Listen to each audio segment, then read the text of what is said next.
The summer is almost over, which means that training camp is right around the corner, and while in many cases teams are done making moves and are ready to go into the season started with what they have, others are still trying to orchestrate moves before the new season. We may be in the dull period of the offseason right now, but I definitely think a few big things will go down before October, and Bleacher Report clearly does too, because they just published an article a few days ago hypothesizing blockbuster trades that the biggest buyers and sellers should still try to work out. As always, I'll be going through each proposal, analyzing whether or not the trades are realistic, why or why not the teams involved would want to do it, and who benefits the most from them. Before we start though, it turns out a good amount of you watching right now aren't even subscribed to the channel, so if you enjoy the content, consider hitting the subscribe button, as not only does it help out a ton, but also very much appreciated. Now with that being said, let's begin.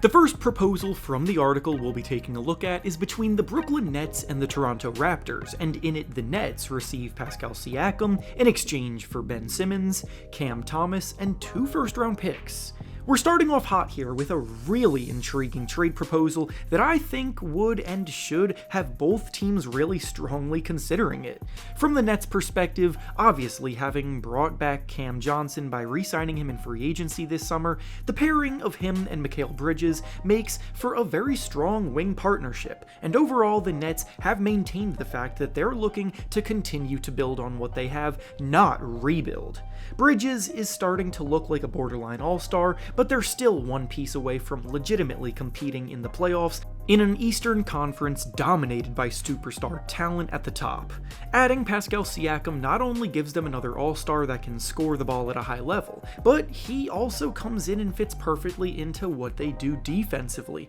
and a lineup with Bridges, Johnson, Siakam, and Nick Claxton all on the floor at the same time has the potential to be the best defense in the NBA. For the Raptors, this trade brings to light a harsh reality that they find themselves in. Their current ceiling is very low, having just missed the playoffs entirely, while also seeing Fred VanVleet leave them in free agency, and their 2 best players, Pascal Siakam and OG Anunoby, are on the final year of their current contracts, preparing to hit free agency next summer. Now is the perfect time to rebuild. They just have to actually accept it and buy into it, which they haven't done yet. They won't get a better offer than this for Siakam because Cam Thomas is a really intriguing young scoring talent to buy into while rebuilding. A low-pressure rebuilding situation would be perfect for Ben Simmons to go to in order to build back up his currently lacking confidence, and 2 first-round picks for a player on an expiring contract is always a nice cherry on top.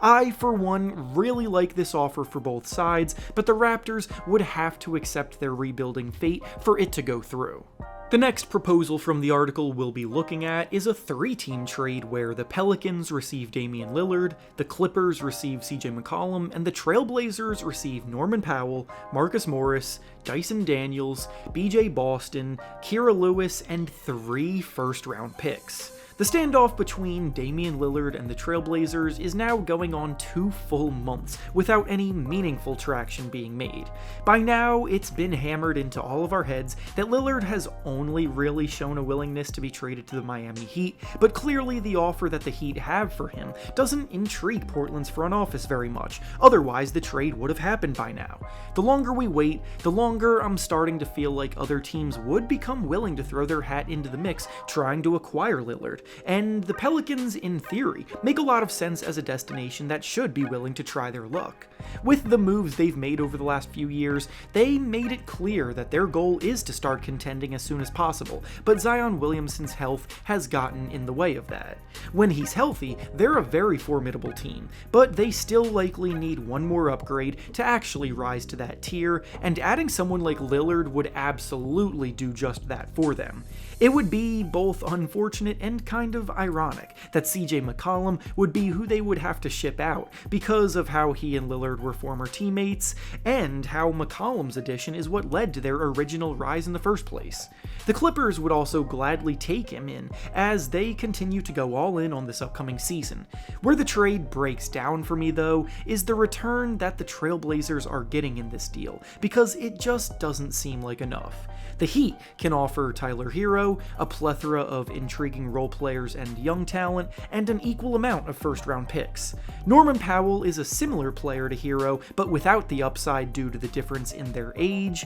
Morris is very over the hill as a player, Dyson Daniels is intriguing but very raw as a talent, and the other ones don't move the needle. An offer would have to blow away the Portland front office to be able to snag Dame, and this offer just does not do that, and I'm not even sure if it's better than what Miami can offer.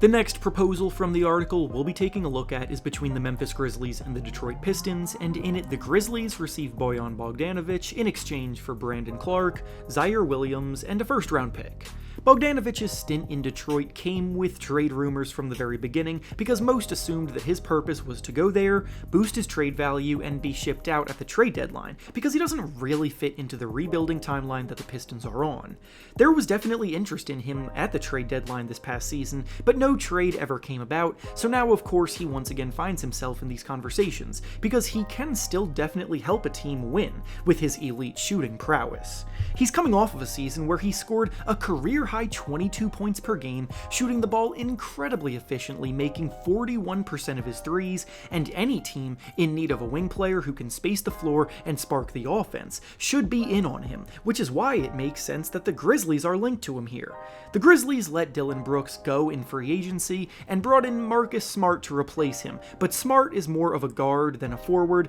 and now the Grizzlies' depth on the wing is somewhat lackluster. Bogdanovic fits a clear need for them both positionally and skill set wise, as the Grizzlies were also in the bottom third of the NBA in three-point percentage last year, so they would definitely love his shooting ability as well. I will say that I think the Grizzlies are very slightly overpaying for him in this deal, but in the long run it would likely be worth it because of how good of a fit Bogdanovic is. Clark is a young competitor who plays hard defensively and finishes very efficiently at the basket, and Zaire Williams still has a lot of talent to develop, but he's also a few years away from realistically impacting NBA games positively and consistently. The first-round pick is what the Pistons are really after anyway, so this is another trade that I think both teams come away satisfied from.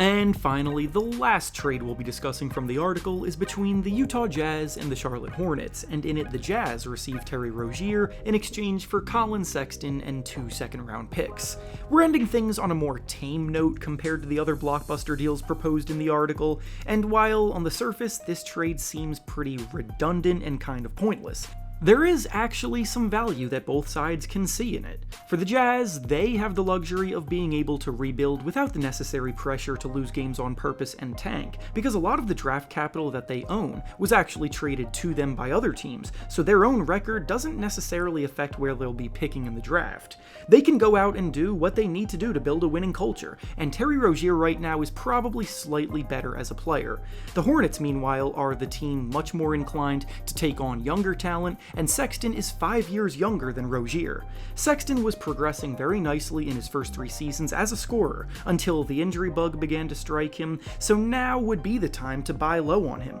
and if they can do it while also getting off of Rozier's contract, then I think they would do it. And with that being said, that's all I have for you today. Make sure to like the video, subscribe to the channel, and comment down below what you think about these hypothetical trades. Thanks for watching, and I'll see you all next time.